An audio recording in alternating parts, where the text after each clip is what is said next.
শ্রোতাদের কাতারে বসে যদি আমাদের আল্লামার নুরানি চেহারার দিকে তাকিয়ে ওয়াজ শুনতে পারতাম, আমাদের হৃদয়টা ঠান্ডা হয়ে যেত,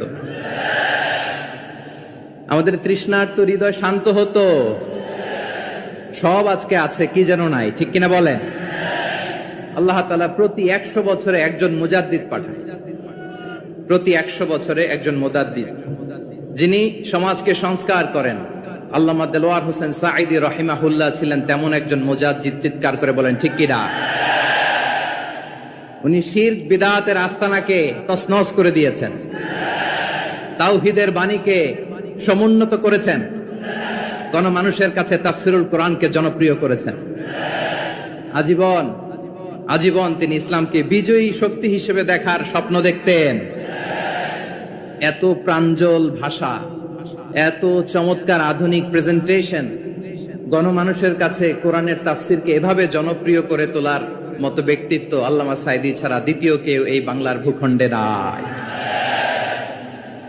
এই যে তাফসিরুল কোরআন, এই যে টার্মিনোলজি, এই টার্মটাই উনি আসলে জনপ্রিয় করেছেন। আমরা আগে জানতাম না যে এভাবে তাফসির করা যায়, এভাবে scientific indications of the Holi কোরআনকে মানুষের কাছে পেশ করা যায়, এভাবে এত জীবন ঘনিষ্ঠ করে, এত ইন্টারেক্টিভ করে কোরআনের কথাগুলো মানুষের কাছে উপস্থাপন করা যায়।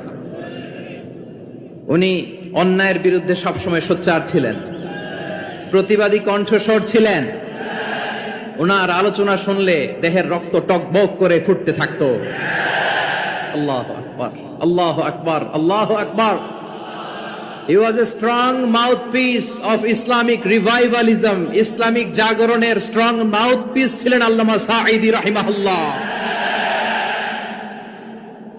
অনেক দোয়া পেয়েছেন, আমরা পড়েছি, এমন জীবন তুমি করিবে গঠন, মরণে হাসিবে তুমি, কাঁদিবে ভুবন। গোটা বিশ্বকে তিনি কাঁদিয়েছেন। আল্লামা যখন ইন্তেকাল করলেন, আমি তখন মালয়েশিয়া থেকে যুক্তরাষ্ট্রে একটা কনফারেন্সে যোগ দিতে যাচ্ছি, কাতার এয়ারলাইন্সে। মালয়েশিয়া থেকে দোহাতে নামলাম। দোহায় যখন আমার ট্রানজিট, তখন শুনতে পেলাম যে আল্লামা বিদায় নিয়েছেন। সোশ্যাল মিডিয়ায় শুনে বিশ্বাস করতে পারলাম না। মুহূর্তের মধ্যেই মাসুদ সাঈদী ভাইকে মেসেজ করলাম, উনি কোনো উত্তর দিতে পারলেন না। মাসুদ ভাইয়ের সাথে যখন কোলাকুলি করি, আমাদের শামীম ভাইয়ের সাথে যখন কোলাকুলি করি, মনে হচ্ছে আল্লামা সাঈদীর ঘ্রাণ পাই। শরীরটা লিটারালি কাঁপছিল, নিজেকে মানাতে পারছিলাম না, বিশ্বাস করতে পারছিলাম যে আসলে আল্লামা বিদায় নিয়েছেন। ইন দ্য মিন টাইম আমার সেকেন্ড ফ্লাইট, দোহা টু নিউ ইয়র্ক, 12 ঘন্টার ফ্লাইটে উঠলাম। ইন্টারনেট থেকে বিচ্ছিন্ন হলাম। নামার পরে শুনলাম আল্লাহু আকবার, যেখানে ওনাকে কবরস্থ করার